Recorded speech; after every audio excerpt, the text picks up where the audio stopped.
नमस्कार दोस्तों, मैं अर्जुन आपका स्वागत करता हूँ स्टडी बाय अर्जुन के यूट्यूब चैनल में। तो दोस्तों, आज की हमारी क्लास है मौलिक अधिकार यानी फंडामेंटल राइट्स के बारे में। जो है दोस्तों, आज की हमारी क्लास है। तो दोस्तों, वीडियो को अंत तक जरूर देखना ताकि सभी क्वेश्चन जो है आपको आसानी से याद हो जाए। साथ ही दोस्तों, अगर आप हमारे चैनल पर पहली बार आएँ तो हमारे चैनल को भी सब्सक्राइब कर लीजिएगा, साथ ही बेल आइकन को प्रेस कर लीजिएगा ताकि हमारे आने वाले वीडियो का नोटिफिकेशन जो है आप तक पहुंचता रहे। चलिए दोस्तों, वीडियो को स्टार्ट करते हैं। तो आज की क्लास में हम जानेंगे मौलिक अधिकार यानी फंडामेंटल राइट्स के बारे में जानेंगे। तो यहाँ पे आप सब लोग हेडिंग डाल लेंगे मौलिक अधिकार के बारे में। आज की हो जाती है हमारी दूसरी क्लास। अब 2 मिनट हम कल की क्लास का रिवीजन करेंगे और उसके बाद जो आज की क्लास को स्टार्ट करेंगे।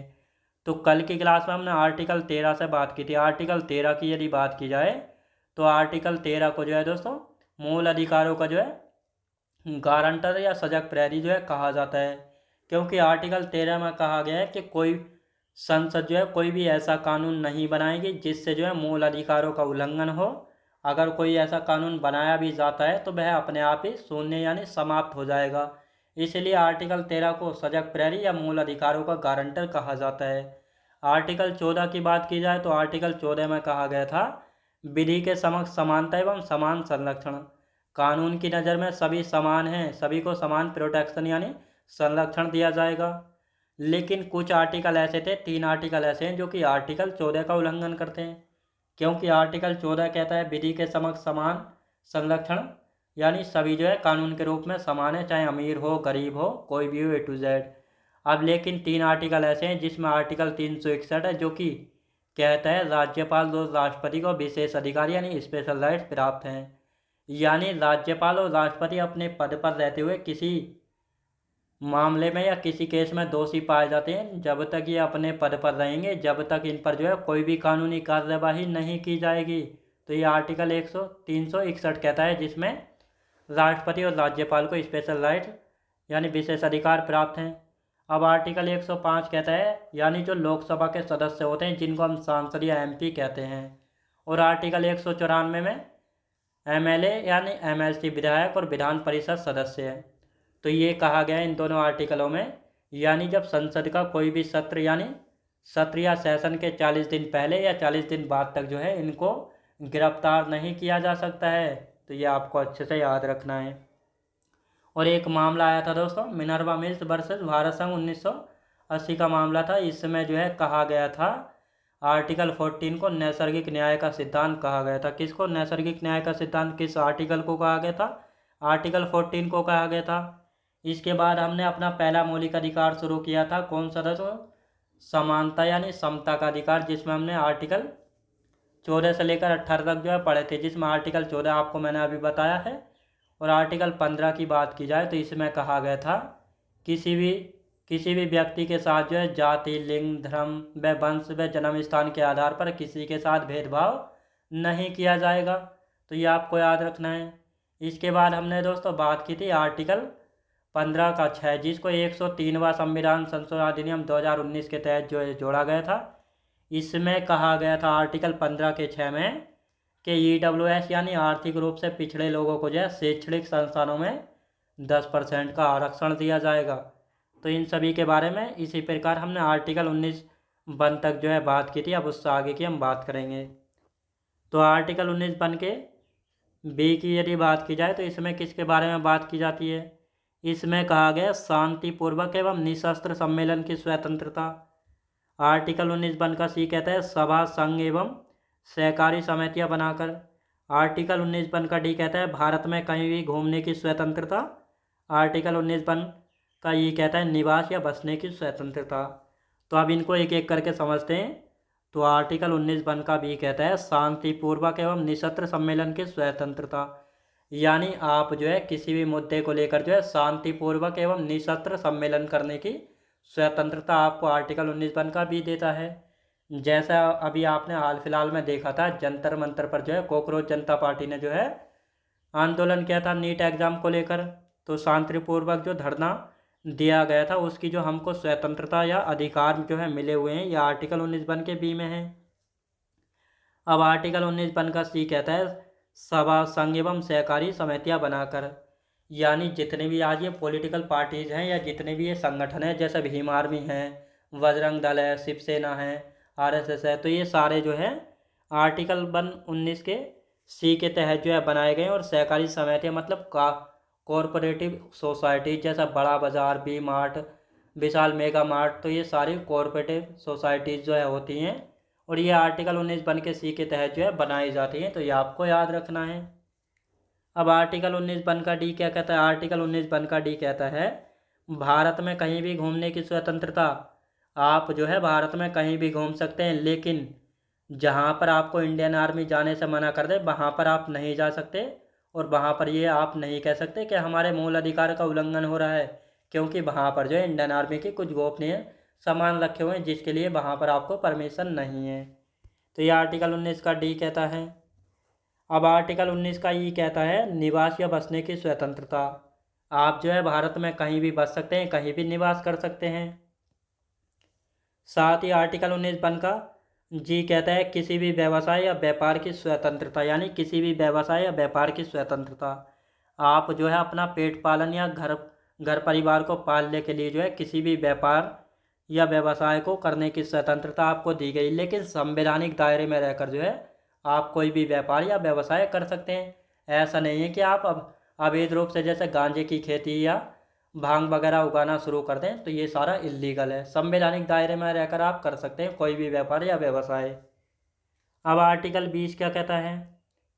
आर्टिकल 20 की हम बात करेंगे। ये कहता है दोष सिद्धि से संरक्षण। तो आर्टिकल 20 कहता है दोष सिद्धि से संरक्षण, मतलब जब तक किसी व्यक्ति का दोष सिद्ध नहीं हो जाए तब तक किसी व्यक्ति को दोषी नहीं ठहराया जा सकता। ये आर्टिकल 20 कहता है। अब आर्टिकल 20 का वन क्या कहता है? कार्योत्तर विधियों में संरक्षण, यानी कार्योत्तर विधियों में संरक्षण मतलब मान लेते हैं कोई कार्य जो है पहले कानून अपराध नहीं हुआ करता था, लेकिन वर्तमान में उसी कार्य को जो है कानून बनाकर अपराध बना दिया गया है। तो क्या पहले किए गए कार्य के लिए आज सज़ा मिलेगी? नहीं। तो यहाँ पर कहा गया है जो कार्य पहले अपराध नहीं हुआ करता था, लेकिन अब वर्तमान समय में उस कार्य को कानून बनाकर अपराध बना दिया गया है, तो पहले किए गए कार्य के लिए जो है आज सज़ा नहीं मिलेगी, क्योंकि पहले वह अपराध नहीं हुआ करता था। यह आर्टिकल 20 का 1 कहता है। आर्टिकल 20 का 2 कहता है दोहरे दंड से संरक्षण, मतलब दोहरे दंड से संरक्षण ये क्या है? ये है मतलब इसमें कहा गया है यानी एक ही अपराध के लिए जो है 2 बार सज़ा नहीं मिल सकती, यानी एक ही अपराध के लिए जो है 2 बार सज़ा नहीं मिल सकती, दोहरे दंड से संरक्षण। यह आर्टिकल 20 के 2 में कहा गया है। आर्टिकल 20 के 3 में स्वयं के खिलाफ गवाही देने के लिए बाध्य नहीं किया जाएगा, यानी आर्टिकल 20 का 3 कहता है स्वयं के खिलाफ गवाही देने के लिए बाध्य नहीं किया जाएगा। मान लेते हैं दोस्तों आप जो है किसी मामले में दोषी पाए जाते हैं, आप जो है चोरी करते हुए पकड़े जाते हैं, आप जो है आपसे पुलिस जो है ज़बरदस्ती मारपीट करके ये कबूल नहीं करवा सकती कि आप जो है कबूल करें कि आपने चोरी की है। अगर आप ये कबूल कर भी लेते हैं, लेकिन अगर आपने कोर्ट में ये कह दिया कि जज साहब इन पुलिस वालों ने जो है मुझको बहुत मारा है और मुझसे ज़बरदस्ती ये कबूल करवाया है, तो पहले आपकी जांच होगी कि सही में जो आपको पीटा गया। अगर आप इसमें सही पाए जाते हैं तो उन सारे पुलिस वालों को सस्पेंड कर दिया जाएगा। तो ये आपको अधिकार मिला हुआ आर्टिकल 20 के 3 में कि आप जो है स्वयं के खिलाफ गवाही देने के लिए बाध्य या मजबूर नहीं किया जा सकता आपको। अब आर्टिकल 21 की हम बात करते हैं। तो आर्टिकल 21 की हम बात करेंगे। इसमें कहा गया है प्राण एवं दैहिक स्वतंत्रता का संरक्षण, यानी आपको जो है अपने प्राणों की रक्षा करने का अधिकार है। आप जो है अपना जीवन चाहें जैसे जी सकते हैं। इसमें कौन कौन से पॉइंट जोड़े गए हैं? जैसे चिकित्सीय सहायता यानी मेडिकल हेल्प, शादी करने का आपको अधिकार है, आप जो है जिससे चाहें उससे शादी कर सकते हैं, ये आपका अधिकार है। साफ पानी पीने का अधिकार, आपको साफ पानी पीने का अधिकार है। विदेश जाने की स्वतंत्रता, आप जो है विदेश जा सकते हैं। निजता यानी प्राइवेसी का अधिकार है आपका। नींद या सोने का अधिकार। तो ये सारे आर्टिकल 21 में आते हैं, तो ये आपको अच्छे से यहाँ पे याद रखना है। अब आर्टिकल 21A की यदि बात की जाए तो आर्टिकल 21A को जो है 86वें संविधान संशोधन अधिनियम 2002 के तहत जो है जोड़ा गया था। इसमें कहा गया शिक्षा के अधिकार में, यानी आर्टिकल 21A में शिक्षा के अधिकार के बारे में बात की गई। मतलब 6 से लेकर 14 वर्ष के बच्चों को निःशुल्क एवं अनिवार्य शिक्षा का अधिकार है। और ये कानून बना था 2019 में। 2019 ना 2009 में जो है ये कानून बन गया था शिक्षा का अधिकार, और ये लागू हो गया था अप्रैल 2010 में।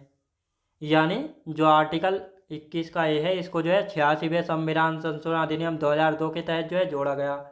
और इसमें जो है शिक्षा के अधिकार के बारे में बात की गई थी। इसमें कहा गया था 6 से लेकर 14 वर्ष तक के आयु के बच्चों को जो है निःशुल्क एवं शिक्षा का अधिकार है। और ये कानून कब बना था? 2009 में ये कानून बन गया था, और यह अप्रैल 2010 में लागू कर दिया गया था। अब आर्टिकल 22 क्या कहता है? गिरफ्तारी एवं निरोध से संरक्षण। मतलब इसमें कहा गया है, आपको कोई पुलिस वाले गिरफ्तार करने आते हैं तो आप उनसे पूछ सकते हैं कि मेरा जुर्म क्या है, क्यों मुझको क्यों गिरफ्तार किया जा रहा है। लेकिन फिर भी आपको गिरफ्तार कर लिया जाता है तो 24 घंटे के अंदर अंदर आपको मजिस्ट्रेट के सामने पेश करना होगा। आपको अपना मनपसंद वकील चुनने का अधिकार है। और साथ ही इसमें दोस्तों यात्रा के टाइम को छोड़कर, मान लेते हैं यानी केस कहाँ का है? केस है दिल्ली का, लेकिन दोषी कहाँ पर पकड़ा जाता है? दोषी की गिरफ्तारी होती है महाराष्ट्र में। तो महाराष्ट्र में जब दोषी की गिरफ्तारी होती है तो दोषी को जब गिरफ्तार करके दिल्ली लाया जाता है महाराष्ट्र से, ये बीच का जो यात्रा का समय होता है इसको जो है इन 24 घंटों में काउंट नहीं किया जाता है। तो ये आपको याद रखना है। ये आर्टिकल 22 में कहा गया है गिरफ्तारी एवं निरोध से संरक्षण। तो ये था हमारा दूसरा मौलिक अधिकार, जिसमें हमने स्वतंत्रता का अधिकार में जाना है, जिसमें आर्टिकल 19 से लेकर 22 तक पढ़ा है, जो कि आप सभी को अच्छे से याद हो गए होंगे। अब हमारा तीसरा मौलिक अधिकार आता है शोषण के विरुद्ध अधिकार, जिसमें आर्टिकल 23 और 24 को हम पढ़ने वाले हैं। किसको? 23 और 24 को हम पढ़ने वाले हैं। इसमें कहा गया है दोस्तों आर्टिकल 23 में मानव दुर्व्यापार एवं बलात्श्रम का प्रतिषेध। यानी इसमें कहा गया मानव दुर्व्यापार एवं बलात्श्रम का प्रतिषेध, यानी किसी को भी जो है किसी बच्चे को, स्त्री को या पुरुष को जो है खरीद फरोख्त करने पर या इनको बेचने पर जो है क्या है? दंडनीय अपराध है। यानी मानव दुर्व्यापार यानी बच्चे को, मानव को या किसी पुरुष या महिला को जो है बेचना दंडनीय अपराध है। और साथ ही बलात्श्रम का प्रतिषेध यानी बंधुआ मजदूरी या बेगारी जैसे शब्दों का इसमें इस्तेमाल किया गया है। बेगारी मतलब बिना पैसे के जो है काम करना, यानी ऐसी बेगारी करते रहना। बंधुआ मजदूरी उसको कहता है, कहा जाता है, यानी कोई मजदूर है, अगर किसी मजदूर को जो है अपने घर पर ज़बरदस्ती रख कर जो उससे ज़बरदस्ती काम कराया जाता है और उसको जो है उसकी मेहनताना या उसकी जो है सैलरी या मेहनत का फल जो है नहीं दिया जाता है, तो उसको जो है बंधुआ मजदूरी जो है कहा जाता है। उसको जो है ज़बरदस्ती काम कराना और उसकी मेहनत का पैसा उसको नहीं देना, तो उसको जो है बंधुआ मजदूरी कहा जाता है। और ये आर्टिकल 23 में आता है। अब आर्टिकल 24 की हम बात करेंगे तो इसमें कहा गया है बालकों के नियोजन का प्रतिषेध। यानी आर्टिकल 24 कहता है बालकों के नियोजन का प्रतिषेध। मतलब 14 साल से कम आयु के बच्चों को जोखिम वाले कार्यों में नहीं लगाया जाएगा। तो आर्टिकल 24 कहता है बालकों के नियोजन का प्रतिषेध, मतलब 14 वर्ष से कम आयु के बच्चों को जोखिम वाले कार्यों में नहीं लगाया जाएगा। तो ये था हमारा तीसरा मौलिक अधिकार यानी शोषण के विरुद्ध अधिकार, जिसमें आर्टिकल 23 और 24 हमने पढ़े हैं। अब आता है हमारा चौथा मौलिक अधिकार धार्मिक स्वतंत्रता का अधिकार, जिसमें आर्टिकल 25 से 28 तक पढ़ेंगे। यानी इसमें कहा गया है कि आप जो है किसी भी धर्म को मान सकते हैं, ये आपके ऊपर है। अब इसमें आर्टिकल 25 क्या कहता है? यानी अनुच्छेद 25 अंतःकरण आदि की स्वतंत्रता। अंतःकरण आदि की स्वतंत्रता मतलब आप जो है किसी भी धर्म को मान सकते हैं, आप इसके बारे में स्वतंत्र हैं। आप अपने दिल से किसी भी धर्म को मान सकते हैं, किसी भी धर्म की पूजा कर सकते हैं, ये आपके ऊपर निर्भर करता है। इसके लिए आप जो है स्वतंत्र हैं, यह आर्टिकल 25 कहता है। और साथ ही सिख धर्म में आप लोगों ने देखा होगा जो सिख होते हैं जो कृपान धारण करते हैं, इसी आर्टिकल 25 के तहत जो है करते हैं। अब आर्टिकल 26 क्या कहता है? आर्टिकल 26 कहता है धार्मिक कार्यों के प्रबंधन की स्वतंत्रता। यानी जो धार्मिक कार्य होते हैं उनके प्रबंधन की यानी मैनेजमेंट की जो स्वतंत्रता या फ्रीडम होती है, ये एक व्यक्ति को नहीं दी जाती बल्कि एक कमेटी यानी समिति को दी जाती है। आपने देखा होगा गुरुद्वारा समिति होती है, मंदिर समिति होती है। तो ये जो समिति होती है इनका काम क्या होता है? इनका काम जो है धार्मिक कार्यों के प्रबंधन यानी मैनेजमेंट का काम जो है होता है। अब आर्टिकल 27 क्या कहता है? आर्टिकल 27 कहता है धार्मिक अभिवृद्धि हेतु कर से मुक्ति, यानी दान किए गए पैसे पर जो है कोई भी टैक्स यानी कर नहीं लगाया जाएगा। तो आर्टिकल 27 कहता है धार्मिक अभिवृद्धि हेतु कर से मुक्ति, मतलब दान किए गए पैसों पर कोई भी टैक्स जो है नहीं लगेगा। अब आर्टिकल 28 क्या कहता है? आर्टिकल 28 कहता है शिक्षण संस्थाओं के बारे में स्वतंत्रता, मतलब शिक्षण संस्थाओं के बारे में स्वतंत्रता, यानी राज्य द्वारा संचालित किसी भी शिक्षण संस्था में किसी विशेष धर्म की शिक्षा नहीं दी जाएगी। यानी इसमें कहा गया है कोई ऐसा शिक्षण संस्थान या स्कूल या मदरसा वगैरह जहाँ पर वहाँ के टीचरों को सैलरी जो है राज्य सरकार द्वारा दी जाती है, लेकिन वहाँ पर किसी एक ही धर्म की शिक्षा दी जाती है तो उनको जो है बंद कर दिया जाएगा।